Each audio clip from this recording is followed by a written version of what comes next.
السلام عليكم ورحمة الله وبركاته. نيجي دلوقتي إن شاء الله لمحاضرة الكاردياك سايكل. هشرح في نفس الفيديو محاضرة الجي في بي والهارت ساوندز، تمام. وبما إني في نصهم في الارتريال بالس بريشر فهشرحه بالمرة كده في آخر الفيديو إن شاء الله.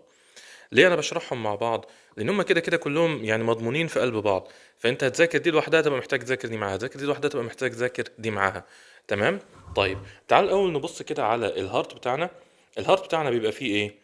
بيبقى فيه فنتريكل، تمام، ومسلمه اتريوم، ماشي. ده كده الفنتريكل وادي الاتريوم اللي مسلمه.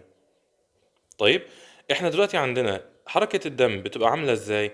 احنا كلنا متخيلين حركة الدم انها جاية الاول من فينز، متحركة ل اتريوم، متحركة ل فنتريكل، ومن الفنتريكل بتتضخ في ارتري، ماشي. انا هنا بشرح على الرايت سايد، فبشرح على الانفيريور وسبيريور فينا كيفا، رايت اتريوم، رايت فنتريكل، وبالمونري ارتري، ماشي. لو اتلخبطت في النص وانا بقول بالمونري ارتري وقلت اورطه عدوها لي عشان انا هتلخبط في النص، اوكي. طيب احنا دلوقتي عندنا الكاردياك سايكل بتبقى عباره عن ايه؟ ان احنا بنتابع التغيرات اللي بتحصل في القلب علشان الدم يتحرك في المسار ده، تمام. بتتقسم لنا لايه؟ بتتقسم لنا لاتريال سيستول، ماشي، يسلم لنا بعد كده في ventricular systole،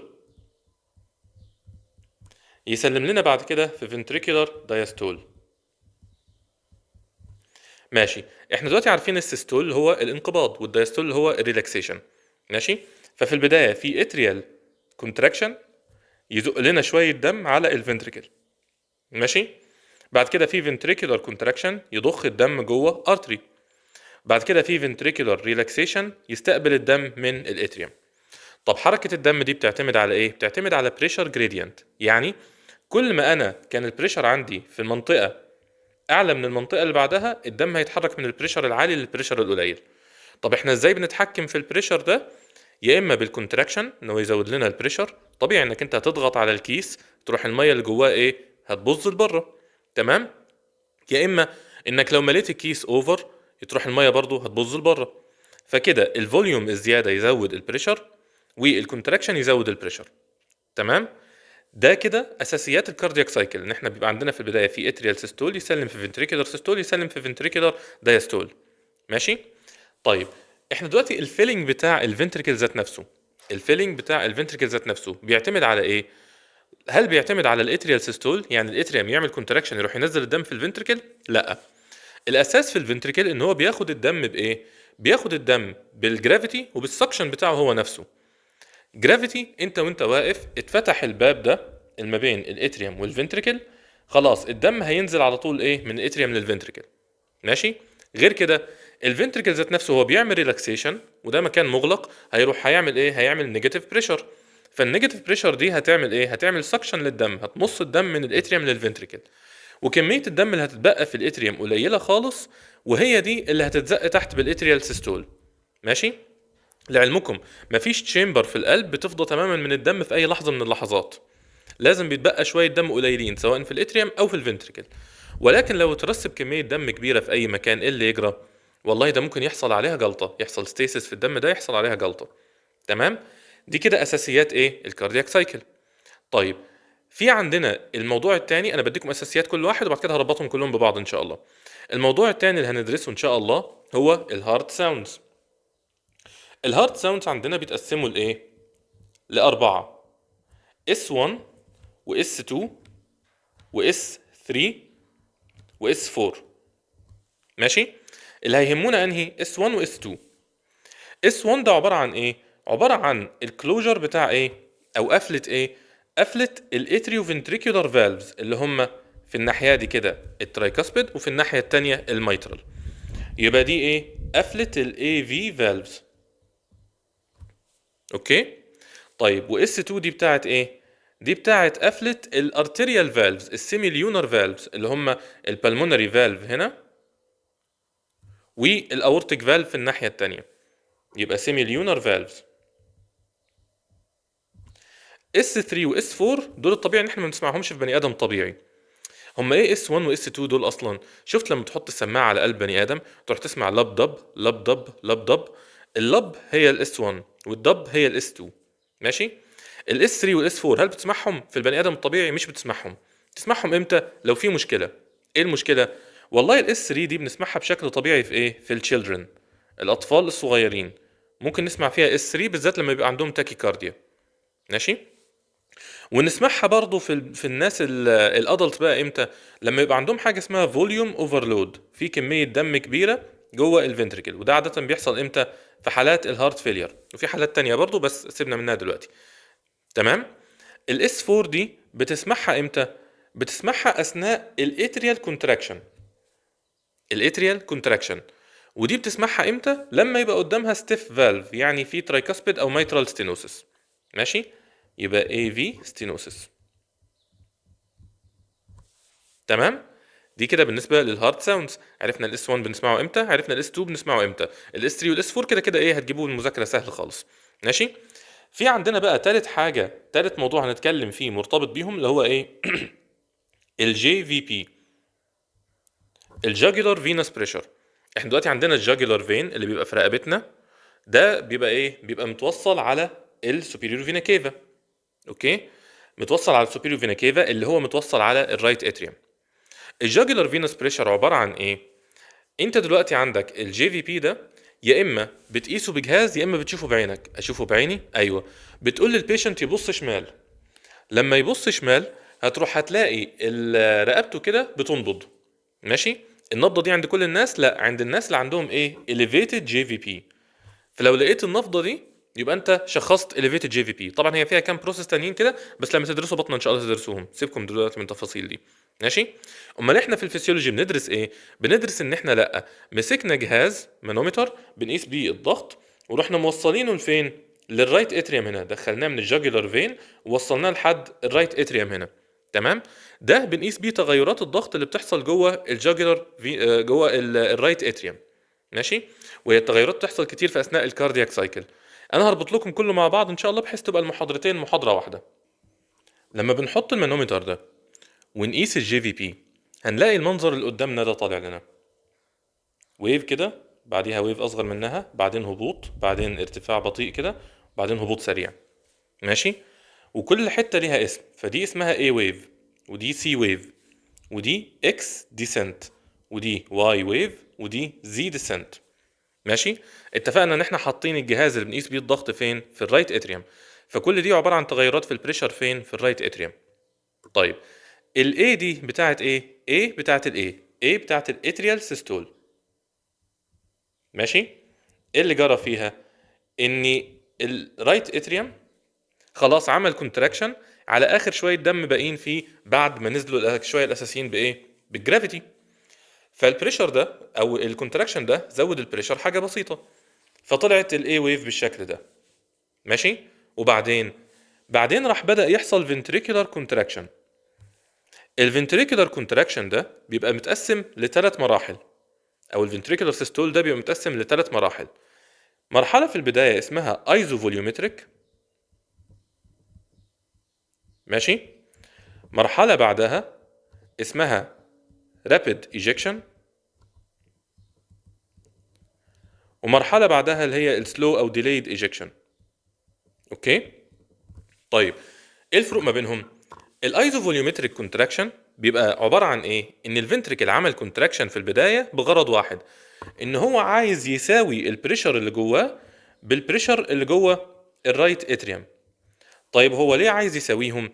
عايز يساويهم علشان يقفل الباب اللي ما بينهم ده، اللي هو في الحاله دي اسمه ترايكاسبيد فالف. تمام. طالما بنتكلم في الرايت سايد، يبقى في البدايه هو عمل كونتراكشن ولكن ما طلعش اي دم من جواه، لان هو لسه ما فتحش الباب ده. اصل البريشر في الاتريوم لما بتتمعظم بتوصل 20، انما البريشر هنا بتبقى 80. فهو في البدايه عمل كونتراكشن، وصل لل 20 دي قفل الباب ده، بس لسه ما بين ال 20 وال 80 فما عرفش يفتح الباب ده. ما احنا اتفقنا الباب مش هيتفتح غير لما يبقى البريشر جريدينت من قبله لبعده عاليه. تمام. او يعني يبقى في بريشر جريدينت ما بين قبله وبعده، ان قبله يبقى اعلى من بعده. طيب يبقى في البدايه ايزوفوليومتريك كونتراكشن قفلنا بيه الباب ده. يلا ركزوا معايا كده، لما قفلنا الباب ده سمعنا انهي هارت ساوند منهم؟ ما احنا قلنا كله مربوط ببعضه. سمعنا الاس 1 مظبوط. تمام. يبقى في الايزوفوليومتريك فنتريكولار كونتراكشن بيحصل الاس 1. اوكي. طيب وفي نفس الوقت قفلنا الباب ده. احنا خدوا بالكم كل ده بنتكلم في الجي في بي ده، دي بس شويه تفاصيل قلتها في النص، بس هشرحها بتمعن ان شاء الله. قفلنا الباب ده. اوكي. احنا قفلنا وبعدين رحنا مزودين البريشر شويه.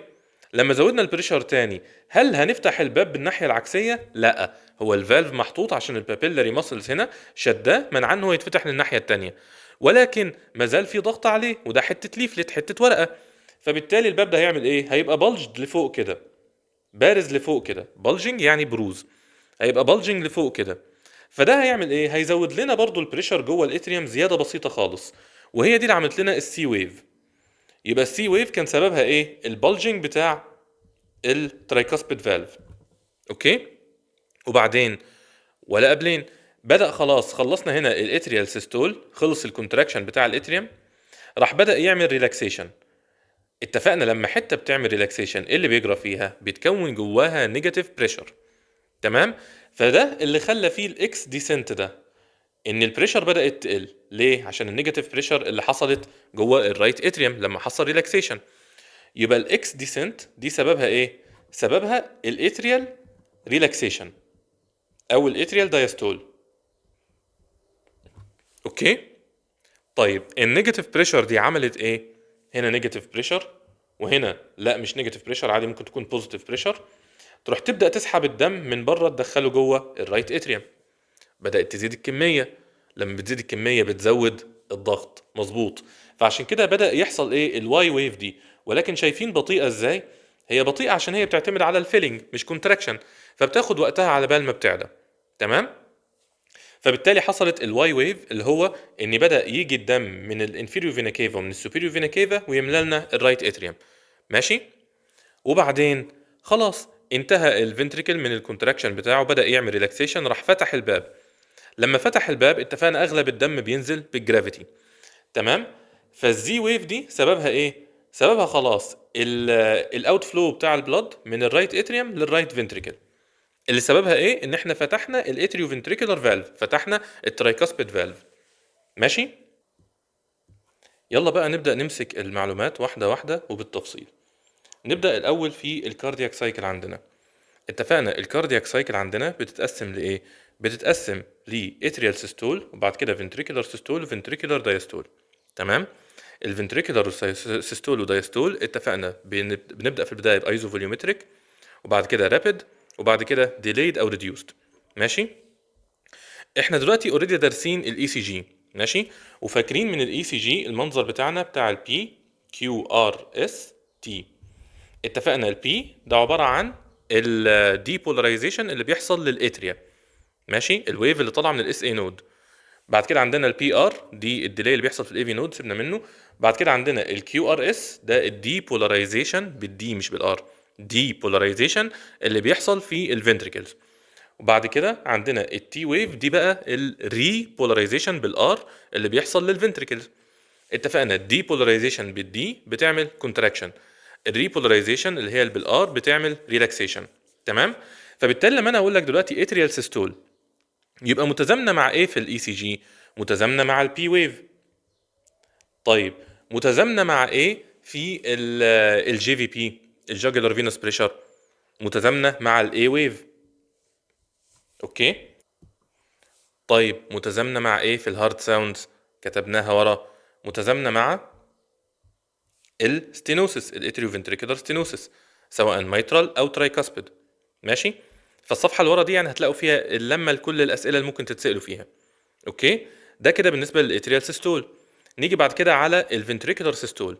اتفقنا بيتقسم ليه ايزو فوليومتريك. يعني ايه ايزو فوليومتريك؟ ايزو ثابت، وفوليومتريك الفوليوم مش بيتحرك، يعني لا هو بيطلع من الفنتريكل ولا هو بيتملي جوه الفنتريكل. فايزو فوليومتريك فنتريكولار كونتراكشن. اتفقنا الغرض بتاعه كان ايه؟ الغرض بتاعه ان هو يقفل الاي في فالف استعدادا ان هو يفتح البالمونري والاورتيك فالفز عشان يطرد الدم من جواه. ماشي. طالما قفل الاي في فالف بالمره دلوقتي، طالما انا قلت المعلومه دي، يبقى متزامن مع انهي هارت ساوند؟ بالظبط متزامن مع اس 1. اوكي. طيب واحنا دارسين اي سي جي، متزامن مع انهي جزئيه من الاي سي جي؟ مع الكيو ار اس. اوكي، الكيو ار اس اتفقنا اللي بيحصل فيها دي بولاريزيشن للفنتريكل، فهي اللي بتبدا الكونتراكشن. ماشي. طيب في الجي في بي متزامن مع ايه؟ متزامن مع السي ويف. اشمعنى؟ احنا مش اتفقنا ان السي ويف دي كانت عباره عن البلجنج اللي بيحصل في الترايكاسبيد فالف؟ طيب البلجنج ده بيحصل امتى؟ بعد ما اتقفل وفي بريشر هنا اعلى من هنا، بريشر جوه الفنتريكل اعلى من جوه الاتريوم، فبالتالي راح تزق الفالف لفوق شويه ولكن ما فتحتهوش. ما فتحتهوش ليه؟ ما فتحتهوش لان في بابيلري ماسلز ماسكه في اطرافه هنا كده بكوردا تنديني، ومثبتاه فين؟ مثبتاه في الفنتريكل وعامله كونتراكشن وشداه لتحت كده عشان ما يتفتحش. اوكي. طيب ده كده بالنسبه للايزوفوليومتريك فنتريكولار كونتراكشن. خلاص. واتفقنا هو ايزوفوليومتريك علشان مش بيهرب منه الدم. ليه؟ لان الاورتيك فالف او البلمونري فالف لسه مقفولين. اوكي. طيب بعد كده بقى في الرابيد فنتريكولار ايجكشن. ده بيحصل امتى؟ ان احنا فتحنا الاورتيك والبلمونري فالفز. حلو الكلام، حلو الكلام. لما فتحناهم ايه اللي جرى؟ دم كتير جدا جدا جدا موجود جوه الفنتريكل، يروح يهرب بسرعه من الفنتريكل بقوه ايه؟ بقوه الكونتراكشن بتاعت الفنتريكل.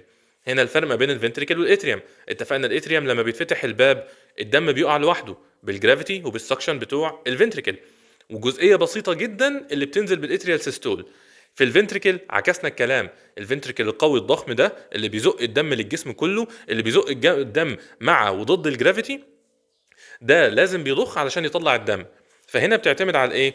على الايجكشن، على قوه ال الكونتراكشن بتاعه الفنتريكل ذات نفسه.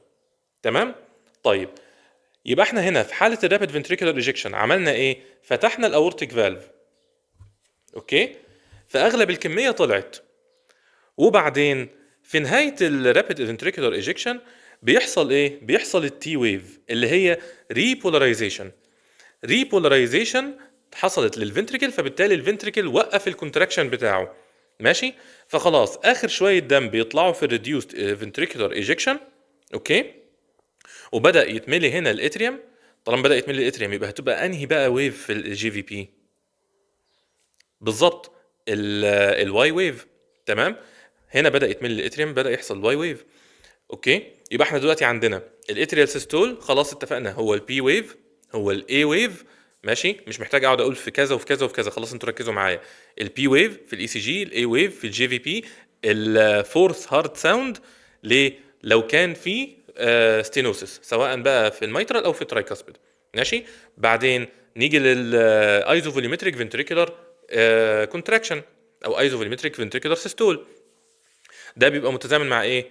مع الكيو ار اس، مع السي ويف، ومع ايه؟ ومع خلاص ان هو يعني عمل لنا الفيرست هارت ساوند. اوكي. وبعدين نروح للرابيد فنتريكولار ايجكشن. احنا فتحنا الاورتيك فالف.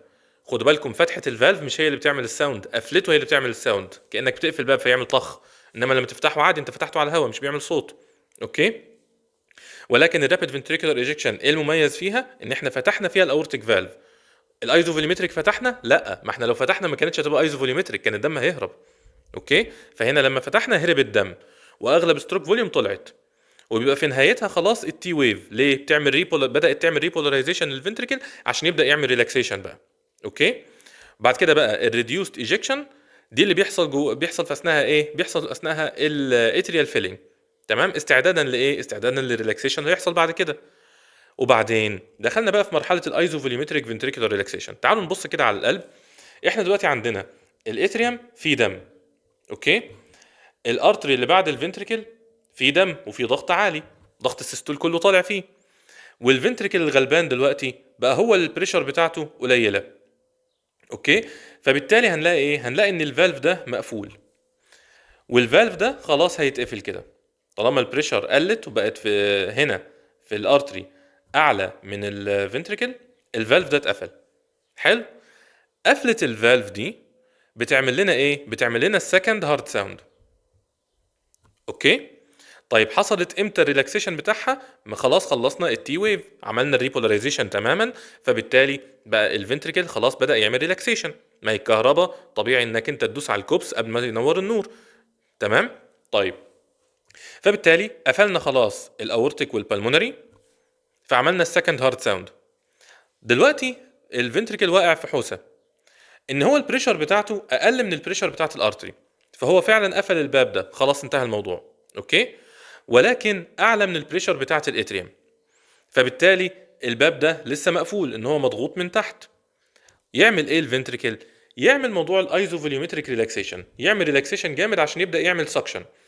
تقعد البريشر هنا تقل تقل تقل تقل لحد ايه؟ لحد ما تفتح الباب ده. تمام، فتحنا الباب ده، اتحول الايزوفوليومتريك فنتريكولار ريلاكسيشن لرابيد فنتريكولار فيلينج. تمام، فين اهو، لرابيد فنتريكولار فيلينج. مجرد ما عملنا ايه؟ ما فتحنا الميترال فالف وفتحنا الترايكاسبيد فالف. وزي ما اتفقنا، بمجرد ما فتحنا الميترال والترايكاسبيد، الدم نزل بالجرافيتي بسرعه جدا، ملأ الفنتريكل. تمام، عمل لنا رابيد فنتريكولار فيلينج. وبعدين في بعد كده بقى الريديوست او الديليد فنتريكولار فيلينج. ده بقى ابطأ سايكل عندنا او لونجست فيز في الكاردياك سايكل. اوكي، وهنا بقى اللي بيتملي الدم في الفنتريكل بالراحه بالراحه، شويه الدم اللي باقيين. اوكي، وبعد ما خلصنا الريديوست فنتريكولار فيلينج، بدأ يحصل ايه؟ الاتريال سيستول. ونعيد القصه دي من الاول للاخر. اتمنى يكون الموضوع اتفهم كده. تمام، لان ده يعتبر اغلب الشرح بتاع المحاضره، بعد كده خلاص هنعيد في الكلام. اوكي، ده كده بالنسبه للكاردياك سايكل. نيجي للجي في بي، زي ما اتفقنا ان احنا بنقيسه ازاي. دكاتره الباطنه يا دوب هي بالنظره كده، ويخلي البيشنت يميل لورا شويه، وحوارات كده هتعرفوها ان شاء الله في الباطنه، مش محتاجين ندخل في تفاصيل. بعد كده في عندنا بقى الجهاز اللي هو المانومتر، بندخله من الجاجولار فين وندخله لحد ما يوصل للرايت اتريوم. وصل للرايت اتريوم، بدأنا نقيس البريشر جوه الرايت اتريوم. واتفقنا بيعمل لنا انهي منظر؟ المنظر اللي قدامنا ده اي سي واكس في واي. تمام. طيب انا اتلخبطت هنا، معلش في المسميات. الاي سي اكس في واي. اوكي، الاي ويف اتفقنا دي بتاعه الاتريال سيستول. السي ويف دي بتاعه ايه؟ بتاعه البلجنج اوف ترايكاسبيد فالف، اللي بتحصل امتى؟ اثناء الايزو فوليومتريك فنتريكولار كونتراكشن. الاكس ديسنت دي بتحصل امتى؟ خلاص ان الاتريوم بدا يعمل ريلاكسيشن، فبدا يحصل جواه نيجاتيف بريشر. وبعدين الدم بيملى بالراحه بالراحه بالراحه لحد ما مللنا الفي ويف. اوكي، وبعدين اتفتح الباب ونزلت الواي ديسنت. طيب، نيجي بقى الاثنين انوماليز ممكن نشوفهم في الفالفز عندنا. احنا الفالف عندنا الطبيعي بتاعه ان هو في اثناء الحركه من خلاله بيتفتح، وبعدين خلاص اتقفلت الحركه بيتقفل. ده الفالف الطبيعي. في فالف تلاقيه معقرب شويه، اللي هو بيكون ناشف كده وخشن في مكانه. الفالف ده بنسميه ايه؟ فالف ضيق او ستينوتيك فالف، يعني فيه كلمه ستينوسيس، في ضيق في الفالف. ماشي، ضيق في الصمام. دي اول انومالي هندرسها، وهنشوف تاثيرها على الويفز بتاعه الجي في بي. اوكي، تاني انومالي هندرسها، فالف بقى مهربد، دايما مفتوح. فاثناء ما الدم عايز يعدي من خلاله مفتوح، فاثناء ما الدم المفروض ما يعديش من خلاله لا هو مهربد، فتلاقيه رجع برضه واتفتح على الناحيه التانيه، والدم بيرجع برضه. اوكي، فاحنا دلوقتي هنمسك كل ويف منهم ونشوف امتى هتبقى عاليه، امتى هتبقى واطيه، امتى بتبقى مش موجوده، وعلى حسب الانوماليز بتاعت الفالفز دي. اوكي، نيجي على الاي ويف. الاي ويف امتى هتبقى عاليه؟ اتفقنا احنا بنقيس بريشر، فبالتالي لو انا عندي هنا الفالف ده ضيق، يعني الطريق مقفول، الاتريوم هيعمل كونتراكشن محترمه قوي قوي قوي قوي عشان يزق شويه الدم التناتيف اللي قاعدين فيه. ده ومش بس كده، شويه الدم الباقيين فيه اصلا هيبقوا كتير. ليه؟ الباب قدامهم مش مفتوح على الاخر، ده يا دوب موارب. فحتى في اثناء الرابيد فنتريكولار فيلينج اخد وقت علشان ينزل كميه، فما نزلش الكميه الكافيه. فاحنا دلوقتي عندنا مشكلتين: دم هنا الكميه الباقيه اثناء الاتريال سيستول اكتر، وزائد الاتريوم محتاج يعمل كونتراكشن اقوى علشان يعرف يزق الدم من خلال الستينوتيك فالف ده. ماشي، فبالتالي لو احنا عندنا ستينوسيس قدامه، ترايكاسبيد ستينوسيس، عملنا ايه؟ زودنا الاي ويف. طيب دي مفهومه. ليه بالمونري ستينوسيس وليه بالمونري هايبرتنشن؟ مش دول كلهم من بعده؟ مش فيه هنا خلاص الدم بيتملي في الفنتريكل وبعد كده يروح على البالمونري ارتري؟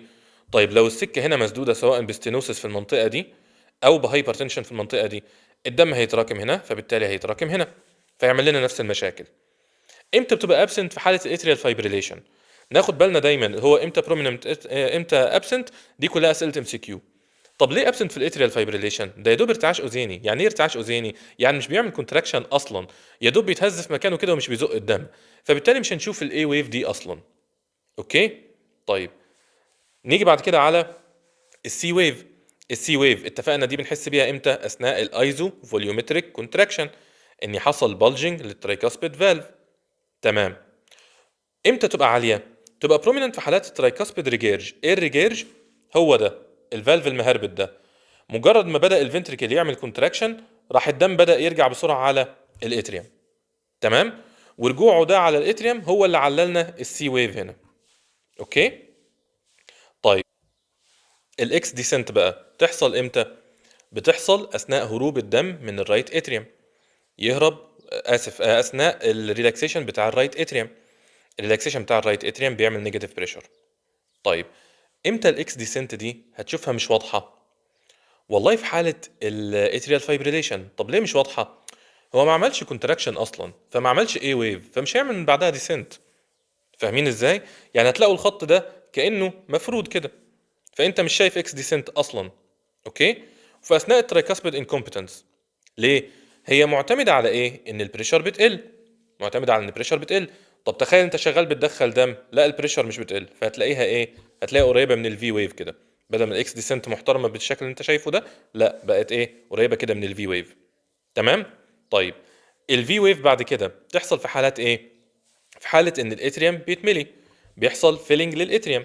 ليه؟ مش احنا اتفقنا ان هو خلاص عمل ريلاكسيشن، عمل نيجاتيف بريشر، فبالتالي بدأ يسحب الدم من انفيريور فينا كيفا. تمام. طيب في حاله الترايكاسبيد انكومبتنس وفي الهارت فيلير هتلاقي الفي ويف دي عاليه. طيب ليه عاليه؟ اتفقنا هي بتعتمد على كميه الدم الموجوده في الاتريوم. فانت في حاله ترايكاسبيد انكومبتنس انت دخلت دم للاتريوم من الفنتريكل. انكومبتنس هي نفسها ريجيرج اللي هو الفالف المهربد ده. ماشي.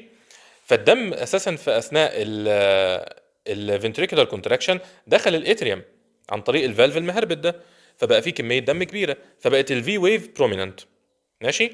طيب وفي الهارت فيلير، الهارت فيلير الدم بيبقى متراكم جوه القلب ومتراكم في الجسم.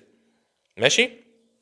فبالتالي برضه هتلاقي الرايت اتريوم فيه دم كتير، فبتبقى الويف دي بروميننت. ماشي. بعد كده عندنا الواي ديسنت. الواي ديسنت دي كانت بتحصل امتى؟ في اثناء الامتينج بتاع الرايت اتريوم للفنتريكل. ماشي. الواي ويف دي بتبقى بروميننت في حاله الترايكاسبيد انسفشنسي. ماشي. هي نفسها الريجيرج. وبتبقى بلانتد في حاله الترايكاسبيد ستينوسيس اللي هو الضيق. اشمعنى واشمعنى؟ والله في الانسفشنسي انا حاطط كميه دم كبيره جوه الاتريوم مش كده، وبعدين الفنتريكل حصل فيه ريلاكسيشن، فكميه الدم الضخمه دي الاكتر من الطبيعي نزلت مره واحده. فالواي ديسنت هتلاقيه ايه؟ هتلاقيه شديد ونازل مره واحده. اوكي. طيب وفي الستينوسيس؟ لا في الستينوسيس انا اساسا مش عارف اعدي الدم من خلال الفالف. ايوه بس في دم كتير فوق، في دم كتير فوق، ولكن هو مش عارف يعدي من خلال الفالف. ما اصل الديسنت دي بتعتمد ان البريشر تقع مره واحده مش كده، فهو شغال البريشر بتنزل بالراحه بالراحه بالراحه. فبدل ما الواي ديسنت شايفينها بالسرعه دي، لا هتلاقوها راح ايه؟ نازله كده اهو، نازله بالراحه بالراحه بالراحه. تمام. طيب شايفين النقطه دي؟ النقط دي هي اكتر نقط بيجي فيها اسئله، وبالذات موضوع الكانون اي ويف ده. الكانون اي ويف تبقوا عارفين بتحصل امتى. ماشي.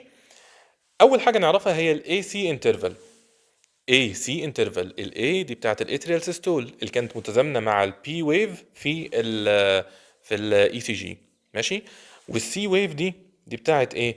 دي بتاعت البلجنج بتاعت الترايكاسبيد. البلجنج بتاع الترايكاسبيد ده بيحصل مع الكونتراكشن بتاع الفنتريكل اللي هو متزامن مع الكيو ار اس. فهي كده هي نفسها البي ار انترفال بتاعت الاي سي جي. فانت لما درستها في الاي سي جي هي نفس التعبير هنا. يعني لو لقيت الاي سي انترفال prolonged انسى اي سي، انت بتتكلم عن بي ار. امتى البي ار بيحصل فيها prolongation؟ في حاله الهارت بلوك. شكرا. تمام.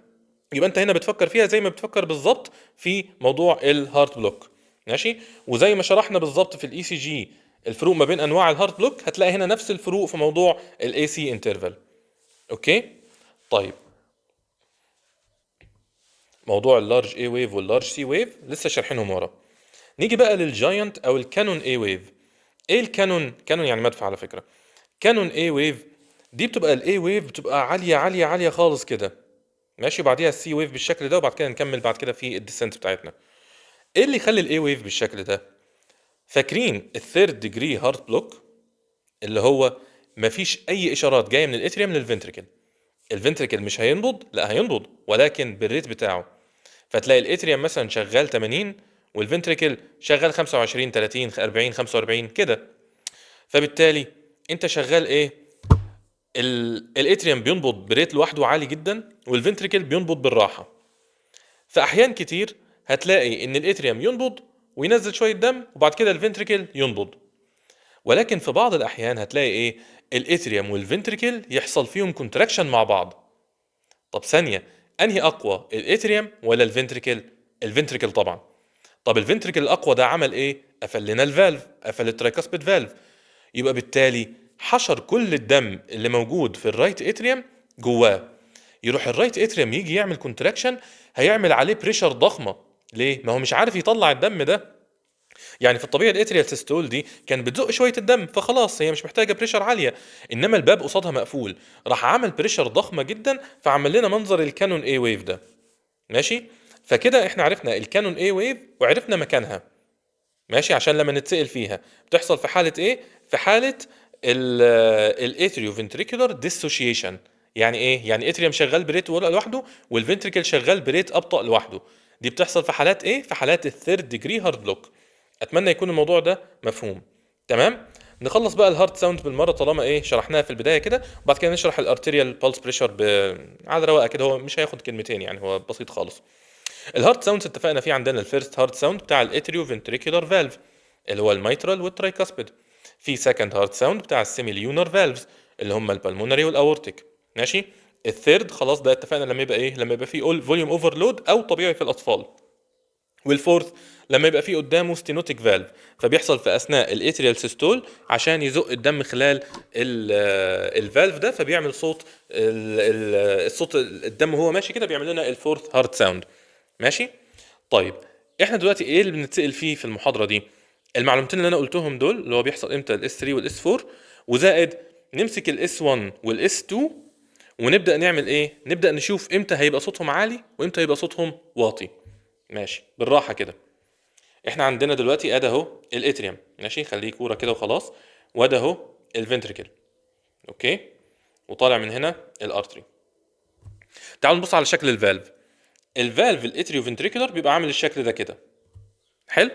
فلما نيجي نقفله، ان احنا بنزق عليه من تحت كده الميه او الدم يعني، نروح قافلينه نخبطه في بعض يروح يعمل لب اس 1. ماشي.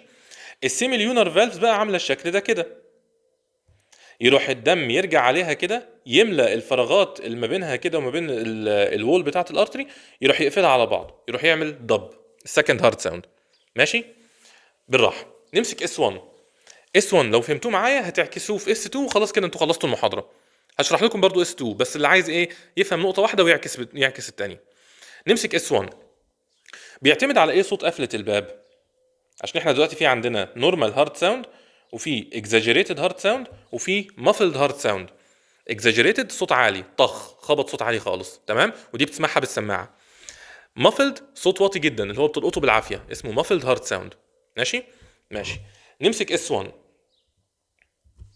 احنا دلوقتي عندنا ادي اهو الفنتريكل، وادي الفالف، وفي شويه دم هنا، وحصل كونتراكشن. بيحصل ايه؟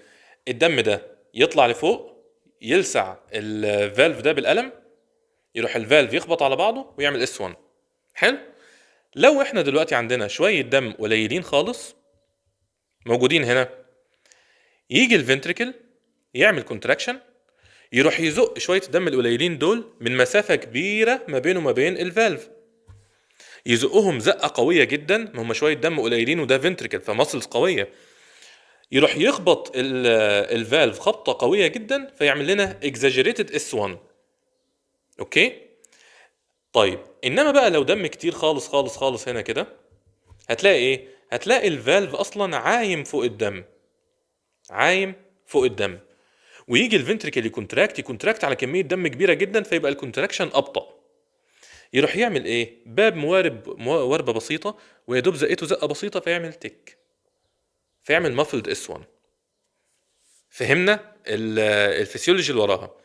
نبدأ نعرف امتى بيبقى الدم هنا قليل خالص، لو مش عارف يعدي من فوق. امتى مش عارف يعدي من فوق؟ لو الفالف ده ضيق، يعني فيه ستينوسيس. يبقى بالتالي الاكزاجيريتد S1 بيبقى في حالة ايه؟ في حالة اتريو فنتريكولار ستينوسيس. ماشي؟ طيب امتى الدم يبقى كتير خالص؟ الدم يبقى كتير خالص لو هو كل ما بيزق شوية دم على الارتري هنا تلاقيه زق شوية تانيين على الاتريوم فوق. ماشي؟ وفي نفس الوقت بيرجع دم من الجسم على الاتريوم، يروح داخلين كلهم كمية دم كبيرة جدا على الفنتريكل. ده بيحصل في حالة ايه؟ في حالة الفالف المهربد اللي هو فيه انكومبتنس. يبقى المافلد S1 بيبقى في حالة ايه؟ الاتريو فنتريكولار انكومبتنس. اتفقنا اتريو فنتريكولار يعني ايه؟ يعني ميترال يعني ترايكاسبيد، وانكومبتنس يعني ايه؟ يعني ريجيرج يعني فالف مهربد. خلاص؟ ده كده فهمناها في الاس 1. لو عكسناها هنجيب الاس 2. يعني ايه؟ يعني الاس 2 امتى بيبقى اكزاجيريتد؟ يبقى اكزاجيريتد احنا هنا قلنا ستينوسيس، لا هنا بقى هيبقى ايه؟ هيبقى سيمي ليونر فالف ريجيرج او انكومبتنس. مش عايز اقعد استعمل لكم الفاظ كتير عشان ما الخبطكمش، انتوا لسه ما درستوش كارديو. طيب امتى يبقى مافلد؟ اعكس لي الاس 1. الاس 1 اتفقنا كان مافلد في حاله ايه؟ اتريو فنتريكولار انكومبتنس. لا هنا بقى هنقول سيمي ليونر فالف ستينوسيس. سيمي ليونر اللي هم ايه؟ اللي هم الاورتيك والبالمونري. طيب لا انا برضو دي حتى دي عايز افهمها بسيطه يا باشا. احنا دلوقتي عندنا ادي اهو الارتري وادي الفالف اللي جواه. اتفقنا بيعتمد على ايه قفله الفالف هنا؟ كميه الدم اللي راجعه هنا عشان تملى الفراغات دي تروح قافله الفالف على بعضه. حلو.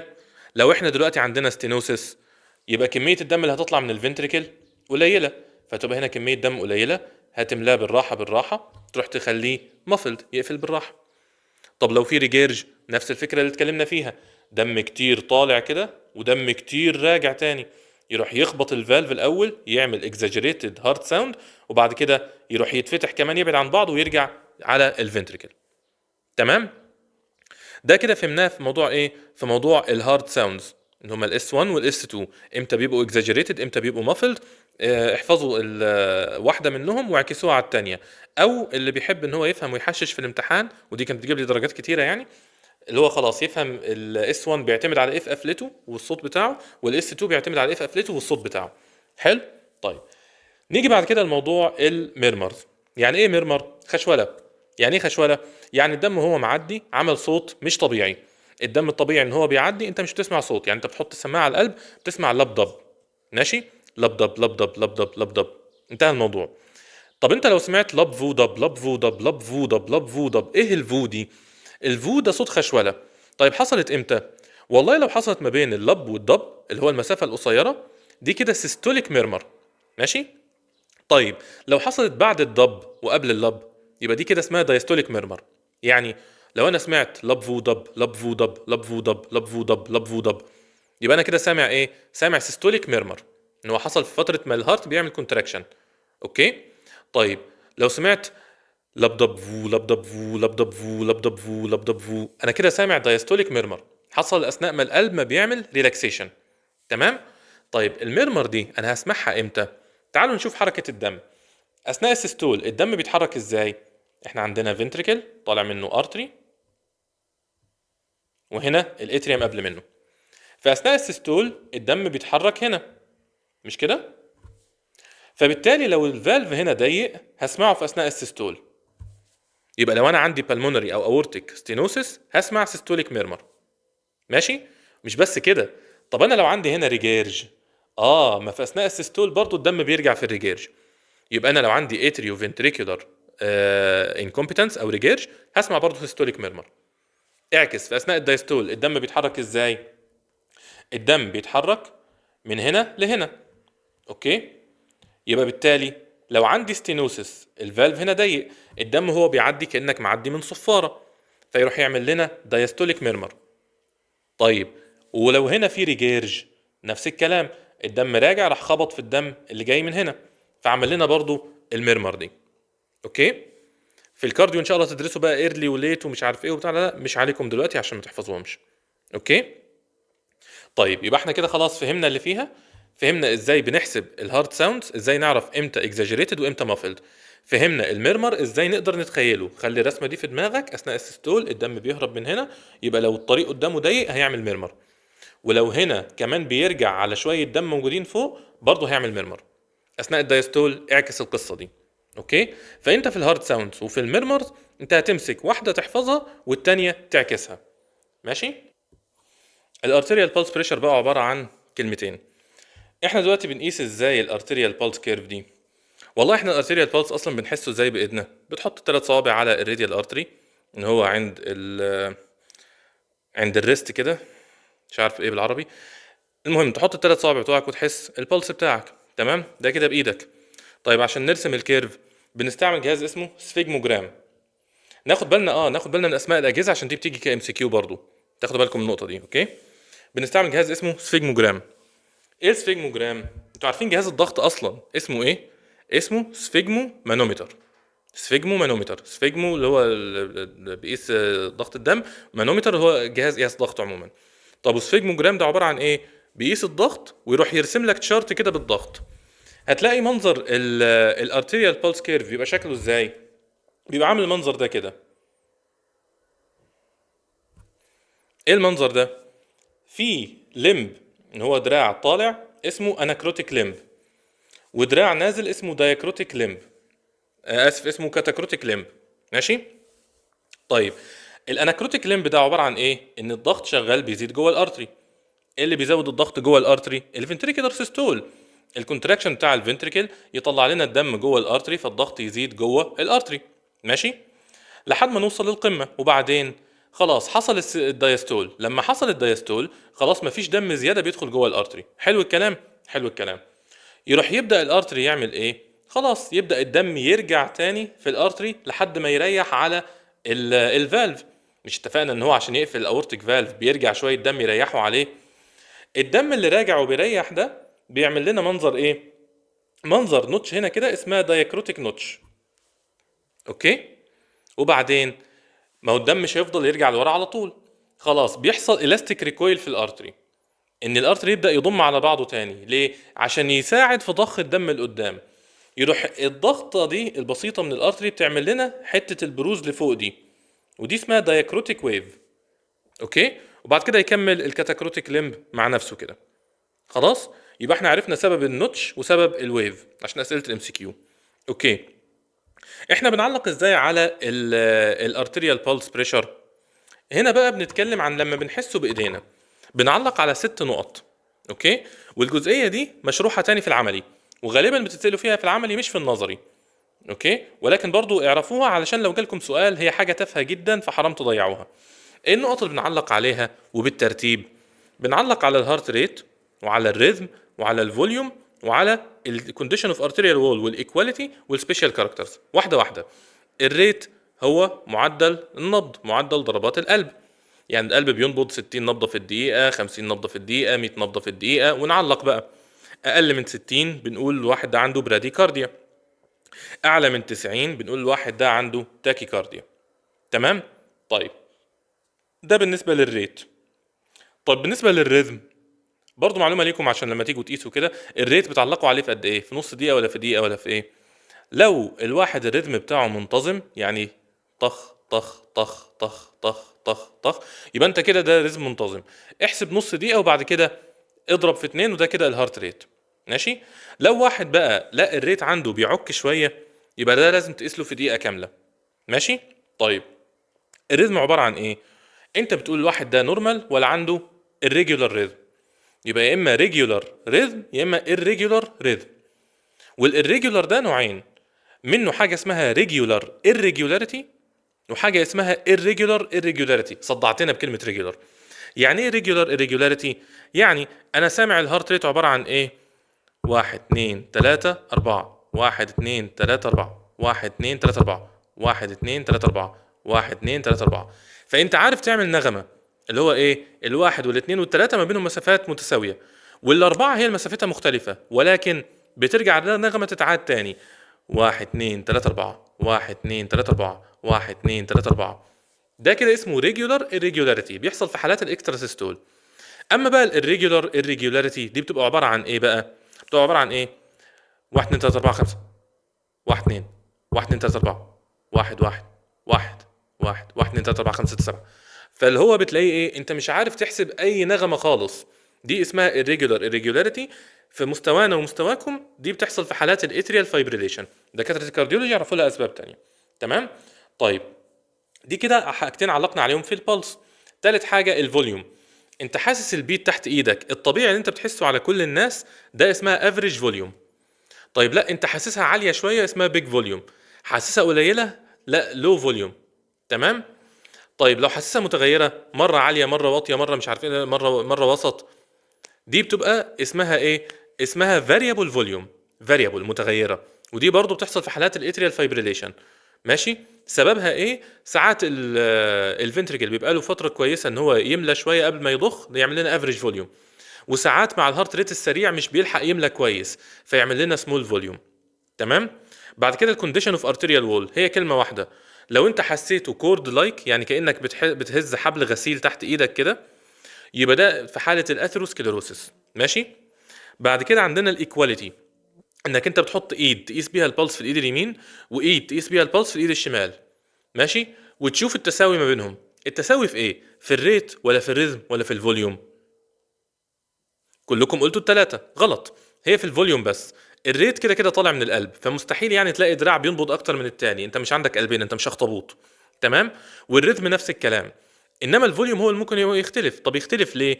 والله لو انت عندك في دراع فيه اثيروسكليروسيس والدراع التاني ما فيهوش، دراع فيه تصلب شرايين هتلاقي الدم اللي داخل له قليل فالفوليوم هيبقى قليله. الدراع التاني سليم الفوليوم طبيعيه. تمام. السبيشال كاركترز دي اخر حاجه بتعلق عليها. في عندنا كام سبيشال كاركتر كده، هنعرف المعنى الاسم اسف، مش مهم عندنا المعنى، انا هشرح لكم بس مش مهم، وتعرف لي بيحصل في حالات ايه. اول حاجه اسمها ووتر هامر بالس. دي عباره عن ايه؟ انك بتمسك الفور ارم بتاعه البيشنت كده، يعني بتمسك دراعه كده في النص. ماشي. وبتمسكه براحه ايدك كلها. هبقى في العمل ان شاء الله اوريكم فيديو ليه يعني وانا بعمل له اكزامينيشن. اوكي. وانت مثبت دراعه لتحت، وبعد كده ترفعه بشكل عمودي لفوق. لو حسيت ان دراعه بينبض، والله عندنا بينبض ربنا يستر، ماشي، لو حسيت ان دراعه بينبض في ايدك كده، يبقى ده عنده ايه؟ عنده ووتر هامر بالس او اسمها كولابسنج بالس. ده بيحصل في حاله ايه؟ في حاله ان البلس بريشر كبيره. ايه البلس بريشر؟ الفرق ما بين السيستول والدايستول. والشرط الثاني دي اللي مش مكتوب عندكم هنا، ان الدايستول يبقى قليل، اقل من ال 60. اوكي. ساعتها هتلاقي ايه؟ لما انت رفعت ايده لفوق، الدايستول ضغطه ضعيف جدا، فبالتالي الدم اللي طالع قليل. يجي السيستول قوي جدا والفرق ما بينهم كبير، يروح يضخ في الارتريز، يروح يخليها تتهز كلها هزه كبيره كده، تروح انت تحسها بدراعك. تمام. دي الووتر هامر بالس. في عندنا بعد كده البالسس الترنانز. يعني ايه الترنانز؟ كلمه alternating بالانجلش يعني ايه؟ يعني متبادل. فهنا بنفس المعنى، بيت قويه بيت ضعيفه، بيت قويه بيت ضعيفه. سببها ايه؟ سببها لو في اسكيميا في القلب. الاسكيميا دي تعمل ايه؟ تعمل ايه؟ اولا الدم اللي داخل القلب مش كفايه، يروح يعمل بيت ضعيفه. ماشي. البيت الضعيفه دي ما استهلكتش كتير، لا استهلكت اكسجين كتير ولا كالسيوم كتير ولا نيوترينتس كتيره. تمام. فبالتالي اتبقى للبيت اللي بعدها كميه كبيره. الكميه الكبيره دي تخليها تعمل كونتراكشن طبيعيه. بس الكونتراكشن الطبيعيه استهلكت جامد والدم اللي واصل قليل، تروح البيت اللي بعدها تبقى ضعيفه. بس ما استهلكتش كتير فاللي بعدها تبقى قويه. فبالاسلوب ده، فالبالسس الترنانت دي بتاعه الكاردياك اسكيميا. البالسس باي جيمينس دي تعرفوها ان هي بتاعه الديجيتال توكسيسيتي، اللي هي عباره عن ايه؟ عباره عن 1 2 1 2 1 2 1 2 1 2، اللي هو عباره عن ايه؟ كل 2 بيتس جايين ورا بعض وبعدهم كومبنساتوري بوز. دي عباره عن اكسترا سيستول بتحصل في حاله الديجيتال توكسيسيتي. تمام. البالسس بارادوكسس دي مش مهمه، دي عباره عن نورمال فينومينون تحصل مع اثناء ايه؟ اثناء التنفس. انك انت وانت بتعمل انسبيريشن، انت عملت نيجاتيف بريشر جوه الشيست بتاعك. عملت مش عارف نيجاتيف بريشر اللي هو قوه امتصاص جوه الشيست بتاعك. تروح تعمل ايه؟ تملى البلمونري ارتري جامد، وتملى الارتريز الموجوده في الشيست جامد، فبالتالي كميه الدم اللي طالعه لبره تبقى قليله، فبالتالي هتلاقي الفوليوم قليله. العكس، لما تيجي تعمل اكسبيريشن، رحت انت عملت بوزيتيف بريشر، رحت عصرت الدم كله لجوه الشيست، رحت طلعته لبره على الاطراف. تمام. فبالتالي تحس ببيتس اقوى. دي طبيعيه ولكن مش بتبقى ملحوظه قوي يعني. ماشي. البلسس بلاتو يعني ايه؟ زي ما شرحناها في الاي سي جي انها عامله كده. فبدل ما انت بتحس البيت تحت ايدك ان هو يا دوب حته لمسه كده، لا تحسها بتلمس وبتستنى ثانيه كده، انه بتلمس وبتطول شويه. دي بتحصل في حاله ايه؟ ان الدم ما طلعش من الفنتريكل في لحظه، اخد فتره عشان يطلع. ايه اللي خلاه ياخد فتره عشان يطلع؟ بالظبط، لو الباب قصاده مقفول، الباب ضيق فيه ستينوسس، يبقى لو في اورتيك ستينوسس او بالمونري ستينوسس هتلاقي الدم طالع بالراحه كده، فبيعمل منظر البلسس بلاتو. دول كده محاضرتين، ان هم محاضره الكاردياك سايكل ومحاضره الهارت ساوندز مع الجي في بي مع الارتيريال بلس بريشر. ماشي. انا كنت يعني قصدت ان انا اشرحهم اتنين مع بعض عشان الاتنين مربطين في بعض وبس كده. ربنا يوفقكم ان شاء الله يا دكاتره.